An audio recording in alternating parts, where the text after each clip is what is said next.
This is Ian Lamont, publisher of EasyGenie, archival quality genealogy charts. Today we're going to be looking at FamilySearch's experimental full-text search and some of the amazing documents it's been able to dig up. If this video helps, please take a moment to like it and follow me. Let's get started. So I'm going to start with what I found and why this is such a cool tool, and then we'll get into how to use it. But let's take a look at some of the things that I found. This is my great-great-grandfather.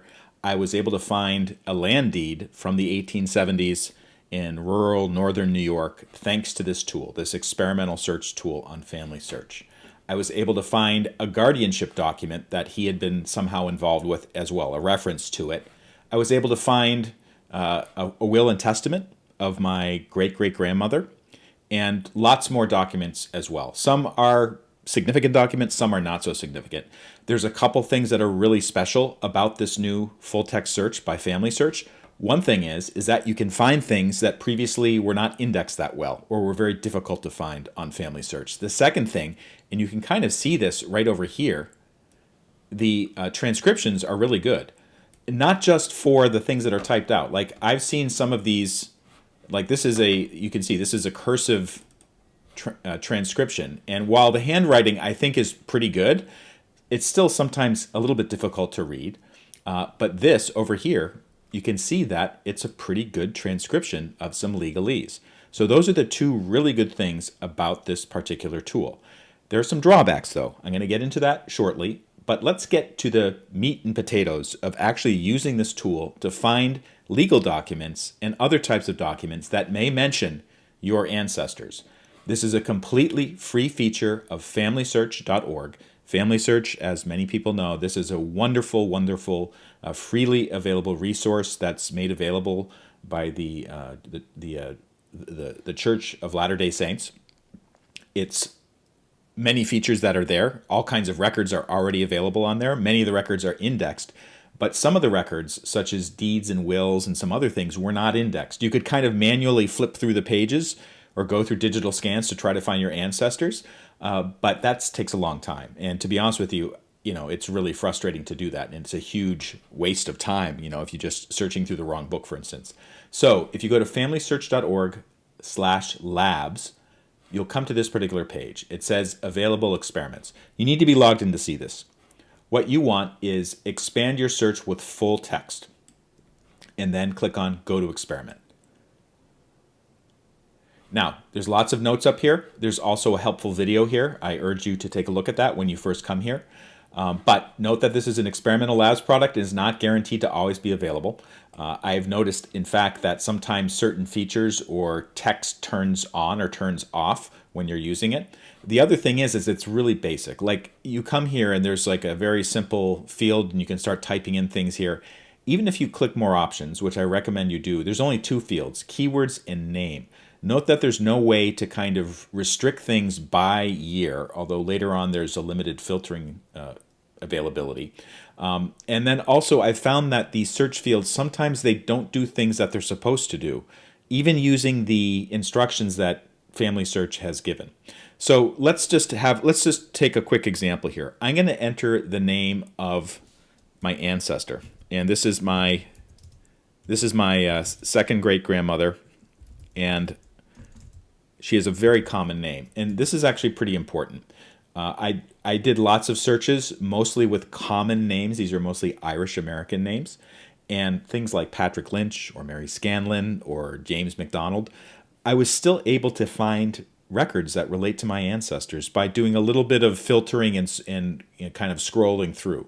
But I wanted to mention that it's even useful for finding people that have relatively common names. So I'm going to put Mary Scanlon, and then I'm going to type plus Ogdensburg. Now, Ogdensburg is the city in northern New York where she lived for much of her life after emigrating from Ireland to the United States.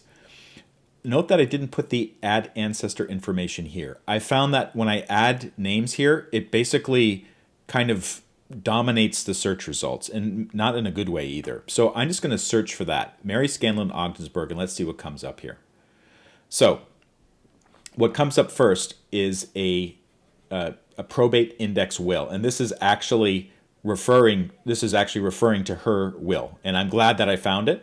I'm glad that it surfaced to the top of the results, but I want to call your attention to something else. There's nearly 19,000 results here, and you can see I could just keep on scrolling forever. One other thing I want to call out here is that you'll see that Ogdensburg is highlighted all over the place, but there's no other mention of Mary Scanlon here. And that was kind of one of the most frustrating things. So like, let's take a look at this particular document. It's a deed. So it's going to open it up in a new window. And then you can kind of see it's highlighted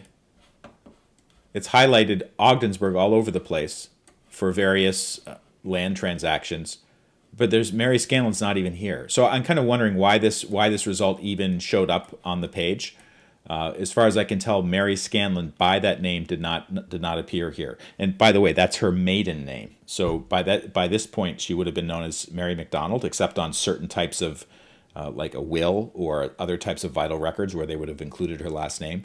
But I'm kind of mystified why this is even showing up in the search results if Mary Scanlon is not there. And I put it in quotes.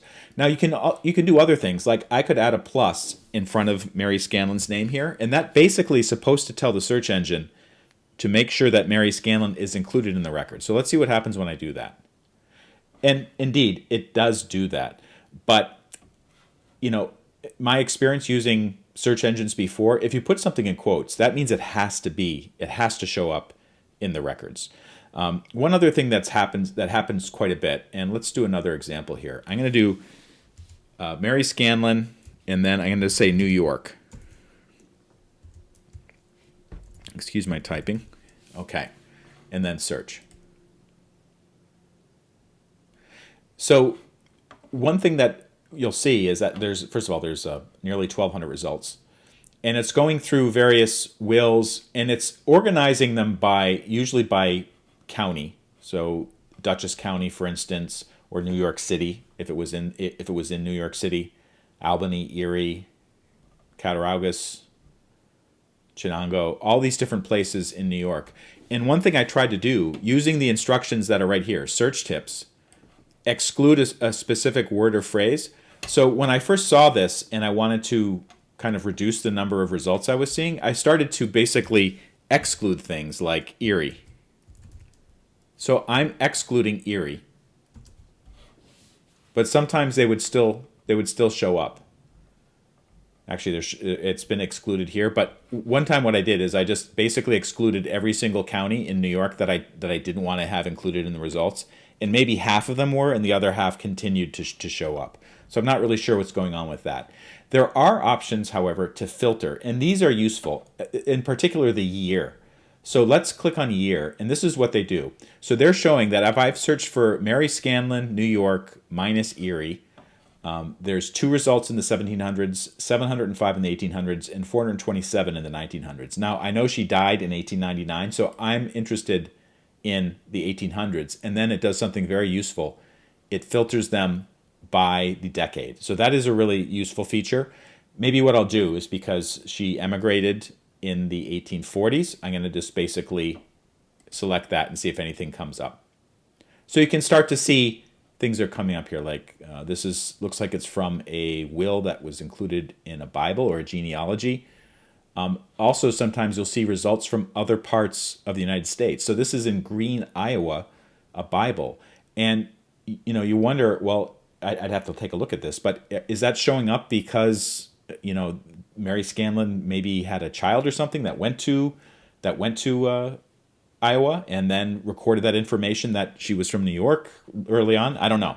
But this is actually a useful thing, because then you start to see other types of results that normally you wouldn't see if you were manually browsing through a digitized deed book on FamilySearch. So this I found to be a really helpful thing. One other thing to keep in mind is that a very useful thing actually is you'll start to surface documents where people are listed as like a witness or kind of as a secondary role. Like this particular one, this is my great-great-grandfather. This is a guardianship record from 1912, and it's referring to a land deal that my great-great-grandfather was involved in like 15 years before. No, more than 15 years. Nearly 20. That would be basically 20, almost 20 years before. So this can be actually useful, because then all of a sudden, there's a land record that my great-grandfather was involved in. And that can kind of help you understand like the businesses that he was doing or maybe where he was living. So I really appreciate that the indexing, the full text searching has basically been able to capture my ancestors at other points in time for maybe things that normally you wouldn't be looking for or not expecting. Like I would have no idea to be looking through the guardianship records of 1912 to find a reference to my great-grandfather, great-great-grandfather. So that's really, really important. Also, one other thing before I go on. When you do find a record like this, you can see I have about 10 tabs opened up here in the browser. Do either download a copy of it, you use that button, or put it in a source box. FamilySearch has a really cool feature called Add Image to Source Box. So basically, you just select that, and then you can select the family branch or whatever other organizational situation you have. So I might put this into the Lynch box and then keep a note here. And so this is I'll say like 1912 record mentions land deal. Okay, and then say that. So it's saved to source box. Or I might just download it and I use my own filing system to keep a record of it. But basically, this is, I found that this new tool by FamilySearch has been a really useful way for me to find records of my ancestors. There are some drawbacks, as I just said. The search functions are broken. The filtering I found to be not perfect. For instance, place, United States of America, or you can do collection. So it basically separates wills and deeds by the territory or by the state. It would be really good if you could select the county, and that would save me a lot of time. But it's not there yet. And then finally, there's only 2 record sets available for this particular lab experiment that FamilySearch has going. One of them is U.S. wills and deeds, which is really, it's a huge amount of information to go through. The other one is, I think, Mexican notary records. So those are the only 2 that you can search right now. But FamilySearch says in the months to come, they'll be releasing more records like this. So I'm really looking forward to when that happens. I think this is a fabulous tool. I've already found things that I didn't know about before, such as, land transactions. My great-great-grandfather was involved in some sort of land transaction related to a guardianship, all kinds of other things too. Wills are super, super important because sometimes they let you know about relationships that you otherwise wouldn't be aware of. So check it out. Go to familysearch.org/labs. You can see the URL up there. And then go to expand your search with full text, go to experiment, and check it out. This is Ian Lamont from Easy Genie. I hope this video helped out. If it did, please take a moment to like it and follow me, and I'll see you next time.